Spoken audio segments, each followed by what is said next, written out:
Selamat petang, salam sejahtera dan salam impian Johor.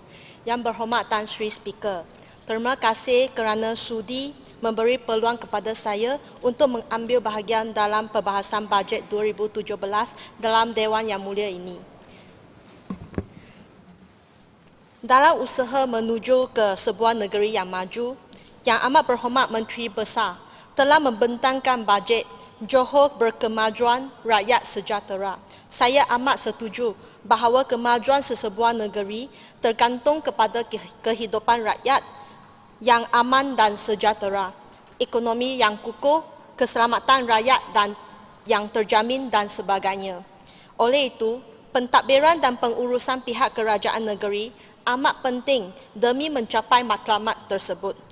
Pihak kerajaan mesti ingat bahawa segala perancangan, usaha dan pelan-pelan tidak akan berjaya sekiranya pihak kerajaan tidak mengambil tindakan atau penguatkuasaan yang tegas. Yang Berhormat Tan Sri Speaker, kesejahteraan rakyat berkait rapat dengan kehidupan harian rakyat. Kerajaan tempatan pula merupakan peringkat kerajaan di peringkat yang paling akal umbi. Oleh itu, seperti yang dikatakan oleh Yang Amat Berhormat Menteri Besar, pengukuhan operasi dan keberkesanan perkhidmatan PBT adalah perkara penting serta tidak boleh dipandang remeh. Tahniah kepada MBJB dan MPJBT kerana akan dinaik taraf kepada Dewan Bandaraya Johor Bahru dan Majlis Bandaraya Johor Bahru Tengah. Walau bagaimanapun, transformasi bukan sahaja dari segi fizikal, tetapi sistem pentadbiran dan pengurusan pihak PBT juga perlu ditingkatkan. Dengan ini, Johor Jaya ingin membangkitkan 3 perkara yang berkaitan dengan pentadbiran, pengurusan dan perkhidmatan PBT. Yang Berhormat Tan Sri Speaker, pihak PBT perlu meningkatkan lagi sistem perkhidmatan PBT. Salah satu contoh adalah saluran mengendalikan aduan daripada rakyat. Terdapat pelbagai jenis saluran untuk membuat aduan, termasuk terus pergi ke kaunter aduan, telefon, SMS dan WhatsApp dan sebagainya. Kementerian Kesejahteraan Bandar, Perumahan dan Kerajaan Tempatan (KPKT) telah pun melancarkan aplikasi aduan iaitu Cakna yang digunakan oleh PBT demi meningkatkan sistem penyampaian dan pengurusan masalah. MBJB merupakan salah satu perintis aplikasi ini. Dengan pelbagai jenis aduan, saluran aduan, saya percaya masalah tempatan dapat diselesaikan dalam masa yang singkat. Walau bagaimanapun, rakyat sentiasa membuat aduan kepada saya bahawa tiada balasan daripada pihak PBT. Oleh itu, Johor Jaya ingin tanya bahawa apakah prestasi bagi setiap jenis saluran aduan? Berapa lama masanya bagi pihak PBT untuk membalas SMS atau WhatsApp sekiranya aduan dibuat melalui saluran tersebut? Atau berapa lamakah jangka panjang bagi menyelesaikan aduan rakyat?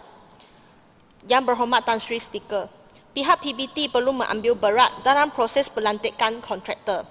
Johor Jaya mendapati bahawa kontraktor yang menjalankan kerja-kerja adalah kontraktor yang tidak bermutu, tidak profesional dan tidak bertanggungjawab. Ini mengakibatkan kerja-kerja yang dibuat kadang-kala tidak siap atau tidak sempurna. Sebagai contoh, kerja-kerja penyelenggaraan dan naik taraf jalan raya. Kerja yang tidak bermutu menyebabkan jalan yang baru ditampar berlubang lagi.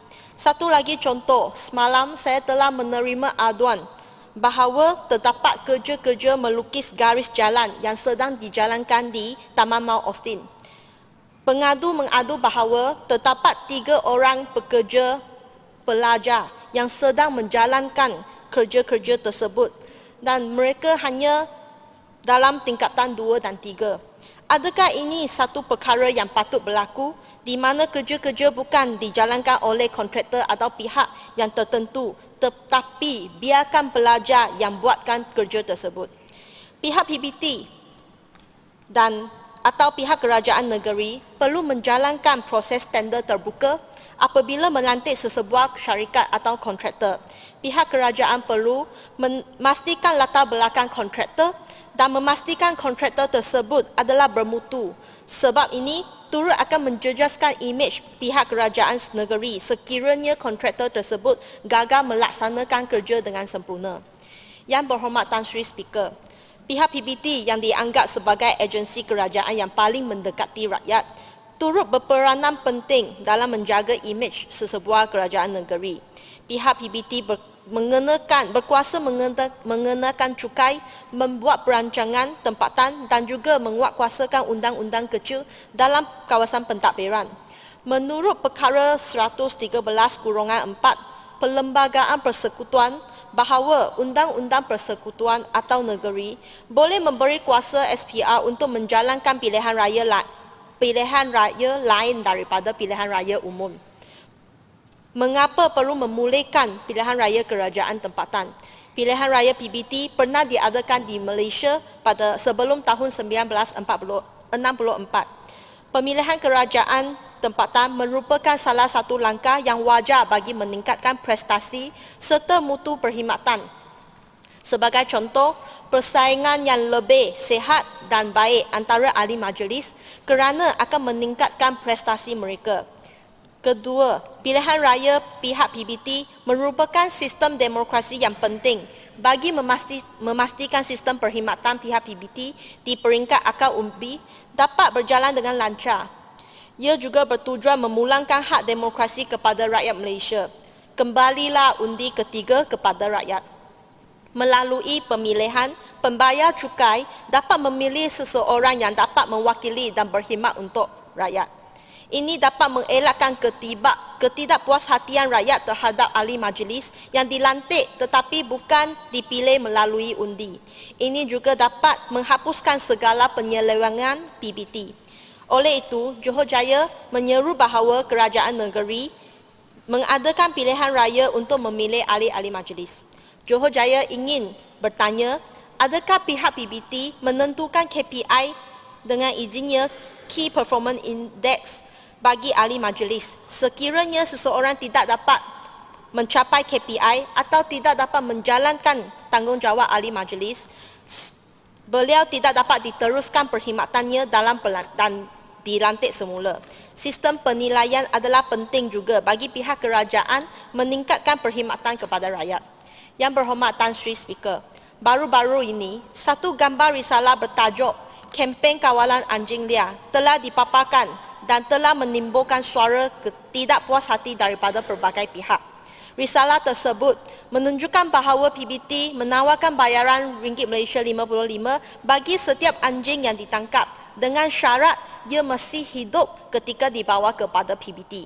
Risalah ini telah hangat-hangat dibincangkan dan terdapat banyak bantahan di kalangan rakyat. Walaupun program ini telah dipatahkan, tetapi kejadian ini telah memberi satu mesej yang penting kepada kita, iaitu bagaimana menyelesaikan masalah anjing liar atau binatang liar dalam kawasan. Johor Jaya berpendapat bahawa sebagai PBT yang bertanggungjawab, segala kajian dan suara rakyat perlu dijalankan sebelum membuat keputusan. Pihak PBT perlu mencari cara yang lebih baik dan berperi kemanusiaan dalam mengendali anjing liar. Cadangan kempen ini tidak dapat menyelesaikan masalah dari akar umbi. Apakah masalah akar umbi? Tidak dinafikan bahawa ini semua berkaitan dengan sikap masyarakat yang tidak bertanggungjawab atas belaan anjing mereka. Beberapa cara yang lain adalah lebih baik dan berperi kemanusiaan daripada tangkap serta hapuskan anjing liar. Antaranya ialah menggembiri dan lepas atau dikatakan spay and neuter dengan izinnya. Pihak PBT harus menggunakan duit tersebut untuk menggembiri dan membebaskan anjing liar. Menurut kajian, biasanya anjing liar ini yang telah dikembiri tidak akan mengejar dan membuat kecoh kepada rakyat kecuali seseorang itu kacau terhadap anjing liar itu.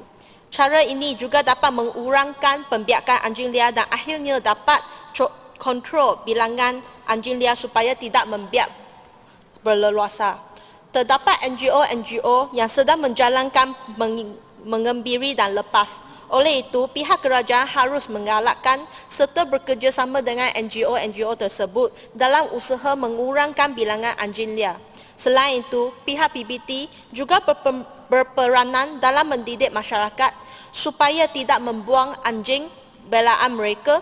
Penguatkuasa yang keras harus dikenakan kepada rakyat yang membuang anjing belaan mereka dan tidak jaga dengan baik.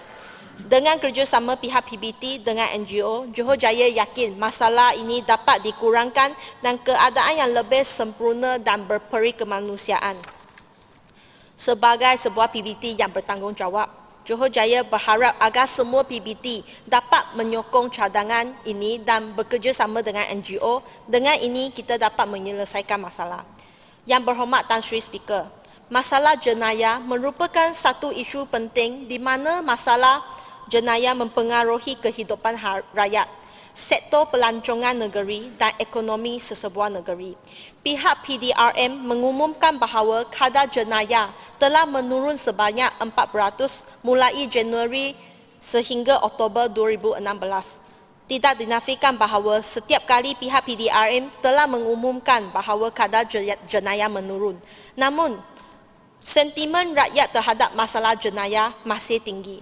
Baru-baru ini, Johor Jaya telah mendapat laporan daripada kawasan Johor Jaya dan juga kawasan perindustrian Kota Puteri. Pemilik kilang di kawasan perindustrian Kota Puteri berasa bimbang kerana masalah jenayah yang semakin serius.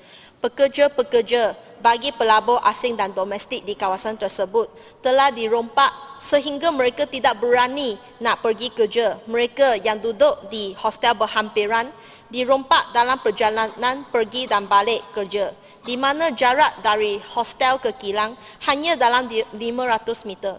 Dalam usaha menarik pelancong dan pelabur asing ke negeri Johor, isu keselamatan turut menjadi salah satu isu penting demi menjamin keselamatan rakyat, pelabur dan pelancong. Johor Jaya meminta meningkatkan pemantauan dan perondaan di kawasan Johor Jaya.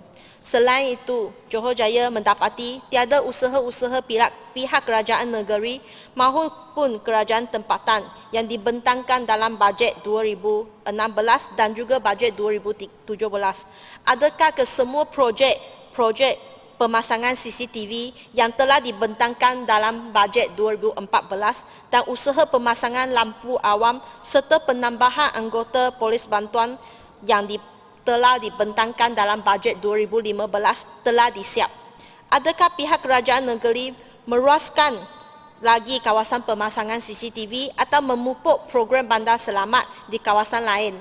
Oleh itu, saya meminta pihak kerajaan negeri meluaskan lagi usaha mencegah jenayah. Yang berhormat Tan Sri Speaker, sekali lagi Johor Jaya perlu membangkitkan isu menaik taraf lebuh raya Pasir Gudang dalam Dewan Yang Mulia ini. Johor Jaya perlu sentiasa bangkitkan isu ini sebab jalan ini merupakan jaringan yang penting.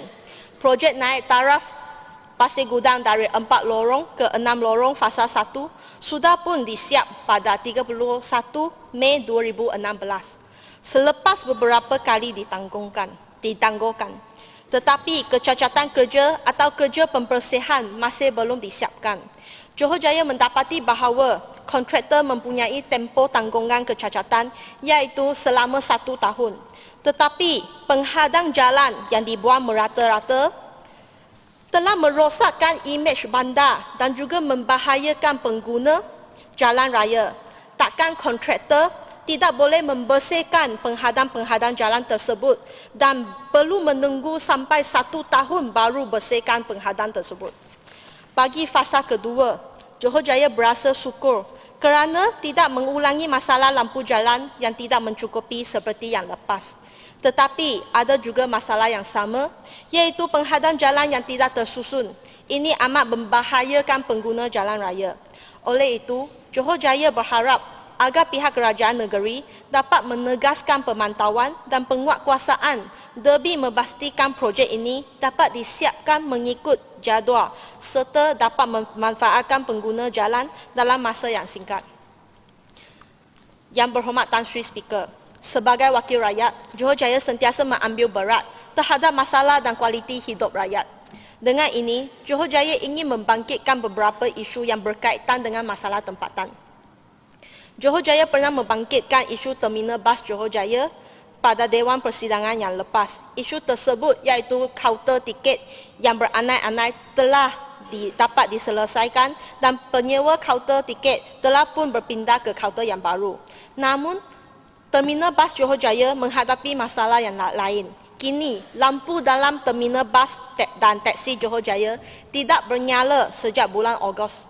Penyewa kaunter tiket terpaksa memasang lampu sulur pada waktu malam sebab risau penumpang salah naik bas akibat keadaan yang gelap. Ini amat bahaya kepada penumpang kerana bas lain pun tak ada lampu, kemalangan mungkin akan berlaku. Dan siapa akan bertanggungjawab sekiranya kemalangan berlaku.